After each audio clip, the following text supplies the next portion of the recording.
Hi guys, Jordan with Motion Array, and today we're going to be taking a look at how to do the lightning bolt transition as seen in the trailer for DC's Shazam, which looks a little something like this. Shazam!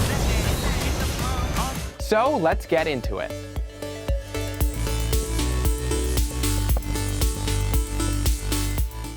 Babe, you ready to go soon?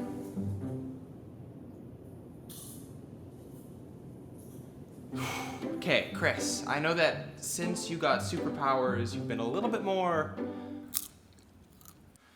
relaxed, but you said that you'd be ready to go. We need to go. I've still got time. You've still got time. We need to leave in like 30 seconds. I'll be ready. You'll be ready. Yeah.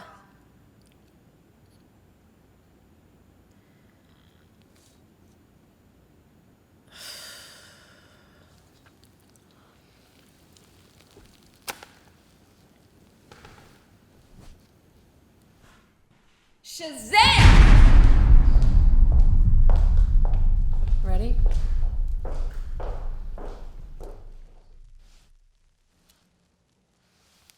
And we can see that that's the final effect that we're going to replicate for ourselves. But before we tackle this and dive right into After Effects, let's take a look at the original footage and go through frame by frame to see what they're actually doing. The basis of this effect is pretty simple. Basically, a lightning bolt appears over the course of about 8 frames. Starting from the moment that light is first introduced into the scene. By looking at the shadows in the corner here, a practical light was probably used from directly above, mimicking like a lightning bolt was coming from the sky. We see a lightning bolt for 2 to 3 frames as light envelops the scene. From here you can see that the transition can easily be hidden by the fact that the scene is completely covered in white. This means that a simple cut from one actor to the other can take place at this point. And once the light starts to recede, we're left with the second shot, which is also moving and keeping exactly the same motion as before. Only our character has completely transformed. And the final cherry on top is this smoke, which can be seen throughout the scene. In order to film this properly, we want to go over a couple of things. Make sure that you have a character that can be easily distinguished from before to after. You can change the person themselves, or you can just change what they're wearing or how they look. The key is to make it really obvious that they're different. When you're actually filming them, make sure to film them in the exact same way before and after. The easiest method is just to keep your camera on a tripod and just to keep everything perfectly still, and keep all your camera settings exactly the same throughout the process. But adding a little bit of motion can really help to sell the effect. If you have a long slider or a dolly, that will work the best. But for me, I'm just using a glide cam, and that works out just fine. Film your character going through the entire range of motion, even regardless of where you want to put the transition. This is because this will give your actor an idea of where they're actually going to be going once the transition takes place, and it'll be easier for them to replicate their motions going through the second time. Once you've given it a couple shots, switch your character or make them look incredibly different so that there's an obvious before and after. Then go through the exact same range of motion as before. It's important to not move your tripod or dolly, or if you're going handheld or with a glide cam or gimbal system, then take a look at your frame beforehand and see where your framing actually was during the course of this scene. Take note of landmarks around the edge of the frame as well as where your character is in the center. Once you've gotten both takes of your footage, it's a good idea before you wrap up to quickly throw your footage into a simple editing system like Premiere Pro, and then make a simple cut at the point that you think you're going to make the transition happen. This way you can quickly tell whether or not this effect will likely work out. If there's a really jarring difference between your before and after takes, this might be a good indication that you'll need to redo the process. But assuming your footage is all good, let's bring it into After Effects and take a look at how to get this effect. Alright, so here we are in After Effects, and the first thing that we're going to do is just check our footage again. We're just making sure that this is indeed the clip that we want to use, and that it's got the particular section that we want to include. This is the clip from before the change, and now let's check the clip that's after the change. And we can see that it's really easy to distinguish between the two because of what our subject is wearing. And we can see that they've successfully duplicated their actions to make our job a little bit easier. Click and drag on your first clip and bring it over top of this new composition button to create a new composition based on its settings. And then take your second clip and place it directly beneath. Next up, I'm going to be taking this top clip here and shifting it around to find the point where we actually want the scene to start. Give yourself a little bit of buffer room to make sure that in case you cut into this effect at all from the previous shot that you've got, you have that room available to you. Then once you've found the place that you want to actually start, you can cut off the excess by hitting Control or Command, Shift and D to split your clip, and then just delete the excess layer here. Now let's scrub through and play forward until we find the place where we actually want to cut with this effect. Right where she brings her arms down here is where I want to end up cutting. I'm just going to scrub through and make sure there's no better point, and once I've decided on my point, I'm just going to split the clip again and delete the excess. And we can see that our second clip is actually in a good position, but we're just going to scope through again and try and find another better position. We want the hands to be down at both places in time so that it makes a nice continuation of motion.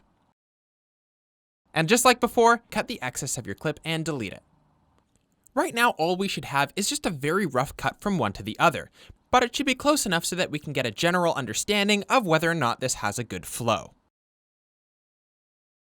And we can see that it's okay, but it's actually pretty jarring at the moment. You can see that the cut here when we go back and forth isn't really perfect. There's this big jitter from one clip to the other because our camera is pointed in a little bit different of a position. But that's okay. Even if it's not perfect in camera, we're going to make some subtle changes that'll help to smoothen this out. Take your top clip and drop the opacity down to 50%. What you're wanting to do is just make sure that you can see both clips at the same time. Then you're going to move your top clip over so that the two subjects are lined up pretty perfectly. You're not just looking for the subjects, you're also looking for other objects in the background, like the painting on the far right and the television on the far left. By keeping an eye on multiple different key objects, you can make sure that you're going to have a higher degree of success when trying to line up these two not quite perfect clips. Don't just focus on one though. We're also going to change the bottom clip's scale and position so that the two clips line up a lot better. Make sure that through this process, you're taking a look at the edge of your frame and making sure that none of your clips are getting cut off at the edge. That'll be a big sign to your audience that this is a manipulated effect. Once you think you've got it, turn your opacity of your top clip back to 100%, and then toggle it on or off with the eyeball here and see how it looks when you cut from one to the other rapidly. This is actually pretty good. It's actually acceptable enough to keep going on with the rest of this tutorial. But if you're not 100% sure, a really great idea is to set in and out points with B and N, and then take a look at how things look in motion, and whether or not the cut looks like it'll probably work out. If yours looks like mine, that's actually close enough to keep going on. Next up, we're going to be adding the lightning effect. And to do that, we're going to start by right-clicking, going to New, Solid, and creating a black solid that we're just going to title Lightning to keep things organized. Then to actually add the effect, search in your effects panel for Lightning and choose Advanced Lightning and click and drag it over top of your solid layer.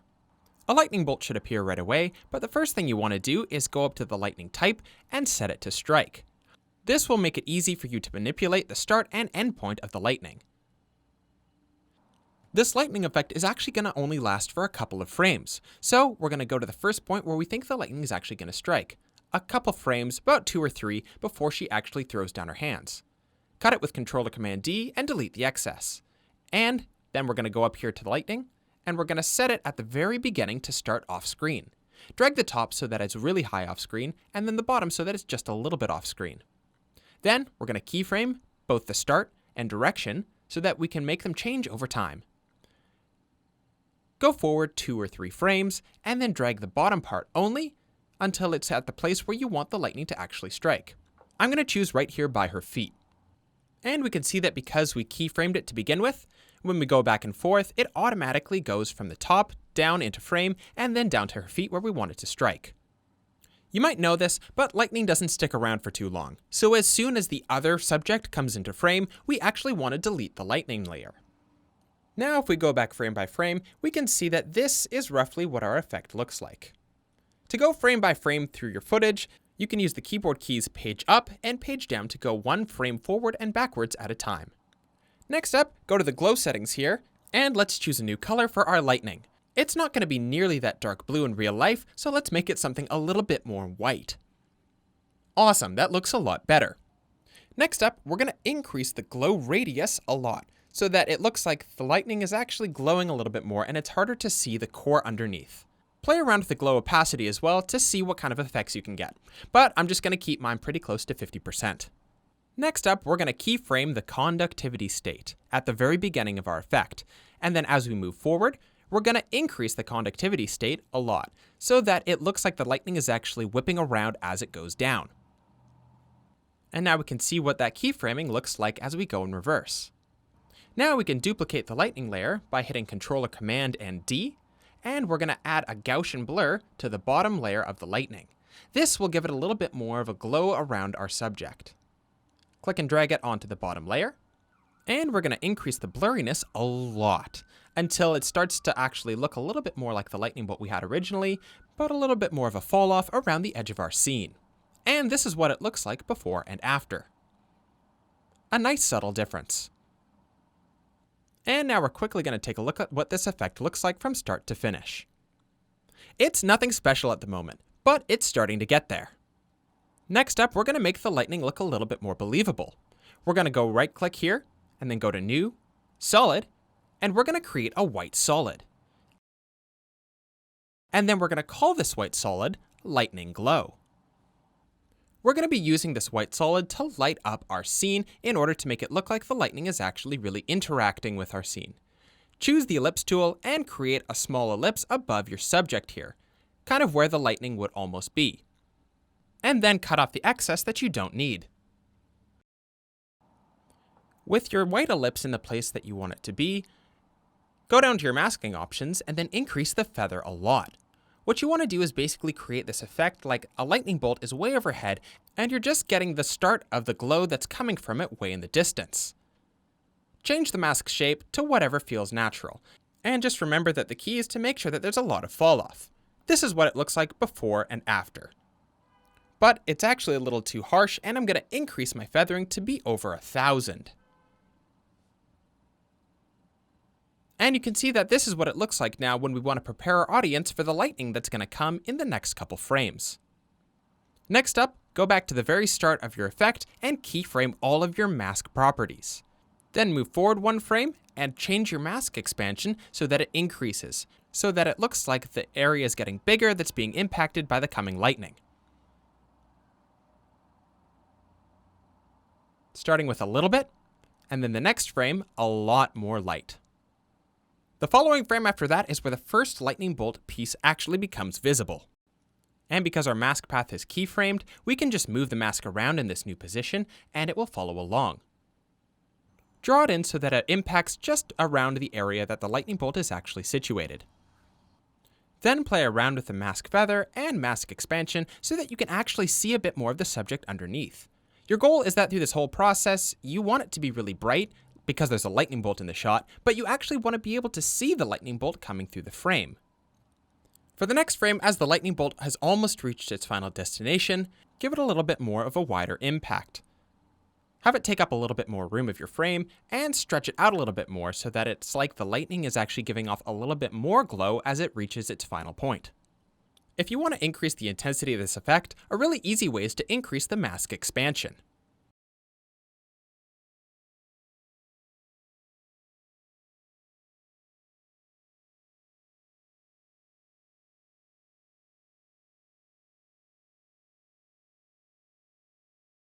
Now that the lightning bolt has actually reached the lowest point it's going to be, what you want to do is you want to take the mask and position it so that a lot of the floor is completely covered, so that the glow is almost emanating from the base up. Feel free to play along with the mask shapes and the mask values that I have, or get creative and try to figure out something that works better for your scene in particular. So we can see that at this point in time, what we have here is a shot that goes from the top here with a bit of a glow, and then it emanates down around the bottom and spreads out. And we can see that this takes us to the point where our clips switch. But we actually don't want to see this. So at this point, let's increase our mask so that it covers more of the frame, and then decrease our mask feather so that it's actually a little bit more intense. Then increase the mask expansion so that almost all of our frame is taken up by white except for the top corners here. Then, as we move forward a couple of frames, keyframe the mask expansion to decrease so that it looks like the effect of the glow is receding. Keyframe it so that the effect drops off to almost back to normal over the course of only a few frames. Keyframing the mask opacity to also drop down to 0 at this point as well can really help you to completely get rid of this effect really quickly. And with all that said and done, this is what your effect should roughly look like at this point in time. You can really see it starting to take form. Okay, now the next thing that we're going to be doing is we're going to be adding a new adjustment layer. So right click and go to New, Adjustment Layer. And once that's added, we're going to be searching for Lumetri Color, and once you find it, drag and drop it onto your adjustment layer. What we're going to be doing is creating a scene that looks as if the lightning is actually overexposing our camera image. So it's going to go over top of everything here while the lightning is actually in view. Once you cut off the front end, dive into your effects and go to Basic Correction, Tone. From here, make keyframes for every single parameter.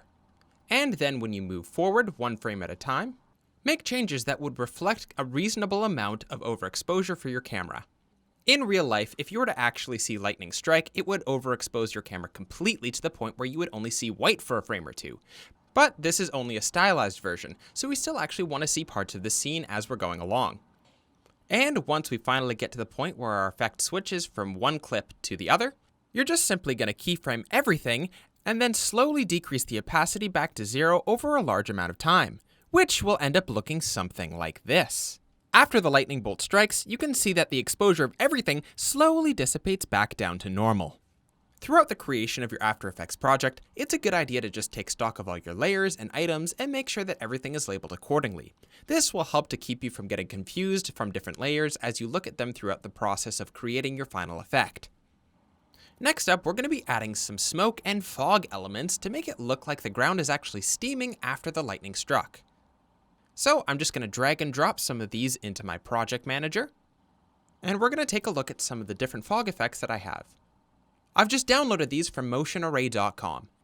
And what I'm looking for while I search through these is a particular piece of footage of smoke or fog that's relatively thick but doesn't have a crazy amount of motion. And I think this one is just about perfect. So I'm going to take this piece of footage and drag and drop it on top of everything else in my composition. And we should notice that right off the bat, it's too small. This is because this is a 1080p piece of footage on a 4K timeline. And normally you wouldn't want to stretch things out to make it 2 times as large, but because this is something that's going on the internet, as well as it's a piece that we're going to be screening and making a lot less visible, it's actually going to be okay. So the next step is to go down to your blend modes here for your layer and set it to screen. This will take away the black and leave only the actual smoke elements that were shot.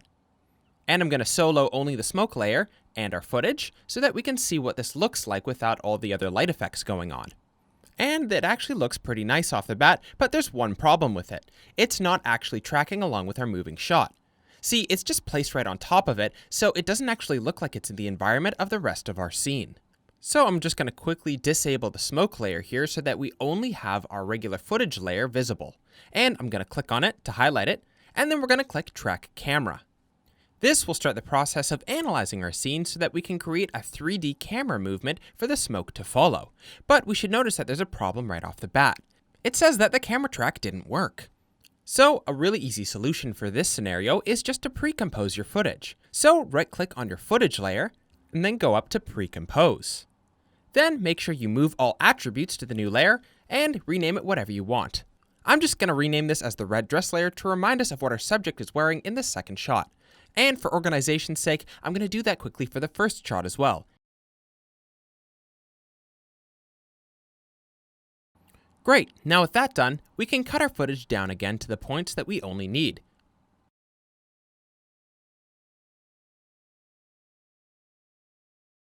Then click on your layer again to highlight it and select Track Camera. And the process will initiate automatically. And once it's done, you should see that your scene now has a bunch of dots around it. And if you hover your mouse over any of them, you should notice that a target appears. Click and drag over a large selection of these dots, right-click, and choose Create Null in Camera. Now at this point, if you were to switch off your red dress layer so that we can just see the new null layer, what we'll see is that the null layer is incredibly small because it thinks it's really far away in the distance, which is kind of what we want at the moment. But what we want to do now is increase the scale quite a bit, and then bring up your rotation tool by hitting the W key, and then rotate it around so that it's actually facing towards you, so that you'll get the best opportunity to see if it's actually tracked properly. Play your footage and see if it's actually looking like it belongs within the world of your footage. After a quick scrub through our footage here, we can see that it's done a pretty good job at tracking. So with that all done now, what we want to do is we want to deselect any of the soloed layers so that we can see the whole project in context. And I'm just going to hide the null layer so that it's not distracting. And we can see that in the context of the light, the smoke actually looks pretty nice. But it won't actually follow the camera movement until we tell it to be a 3D layer. So you want to go down here to this toggle option so that you have access to a few more settings, and then you want to check the 3D layer here for your smoke layer. And right off the bat, we notice that something's wrong. By soloing our smoke layer, we can see the problem. We can see that as it follows the 3D motion of the camera, which is the correct motion technically, we see that it's just a 2D frame of footage floating around in space with these nasty edges that we can obviously see. And we're going to fix this a couple ways. Start by increasing the scale of your overall footage size so that it covers more of the frame. Your goal is to move it around, both in size and in 3D space, so that at the smallest point it ever looks in time, it still covers the majority of the frame, as much as possible at least. And what's really nice is you don't have to worry about interrupting any keyframes by moving it around or changing the size at all. That's all still stuck to the null layer, and we're just going off of that. Now comes the really fun part. With your pen tool selected, with G, draw a mask around the edge of the frame of your smoke layer. Then go down to your mask options, and increase the feathering quite a bit. And if any of the harsh edges are still showing, you can adjust the mask shape, or you can decrease the mask expansion a little bit, and still keep playing around with feathering. The end result that we're going for is a little something like this. But now that we've made some changes to it, we just need to shift it down a bit so that the bottom edge doesn't look like it's peeking out of frame. Now when we take a look at how the footage looks from start to finish, it looks a lot better. And it's way harder to tell that this smoke is actually a 2D element. And once you repeat this process multiple times with multiple different pieces of smoke footage, using either the entirety of the frame or just small little segments here and there, this is what you can achieve. But you might have noticed that it looked a little bit unrealistic towards the end when she's walking forward and never really seems to leave the smoke. We're going to solve that in a really simple way. Start by clicking on one of your layers for your smoke and create a simple ellipse shape as a mask. Then set it to subtract. And then go down to your mask options and feather it quite a bit. What you're doing is creating a sort of illusion to make it look like you can see through the fog and just see her. And if you keyframe this over time, you're going to be able to make it look like she's actually walking through the fog.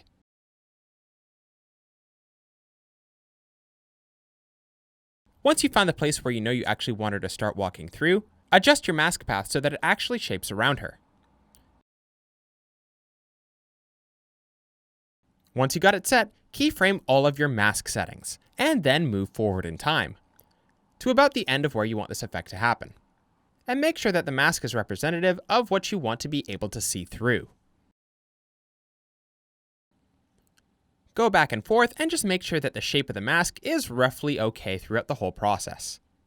Because we're feathering a lot, it doesn't have to be perfect.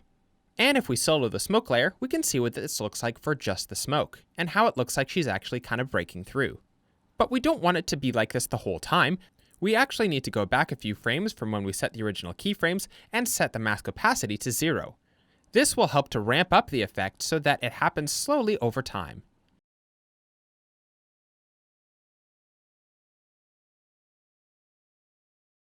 Now we can solo just the footage layer and the smoke layer and see how this effect is actually coming through. It's nice, but we actually just need to take this opacity keyframe here and stretch it out a little bit, because we want it to take longer for her to actually get through all of the smoke. Go through your footage, find a place where you want her to be completely through, and then move the ending keyframe to there with the mask opacity at 100. And once you do that for all of your smoke and fog layers, and then do a bunch of color correction, color grading, and lighting adjustments, this is what our final result is. Shazam! And guys, that's how you get the Shazam transition effect inside of Adobe After Effects. I hope that you guys found this video helpful. and that it wasn't just helpful for this one particular transition, but helpful in general for learning basics about how to composite, and how to create a scene. If you liked this tutorial, we have tons of others over at motionarray.com, tutorials for Premiere Pro, After Effects, and filmmaking in general. Check it out! But guys, that's it for me. Thank you so much for watching, and I can't wait to see you in the next video.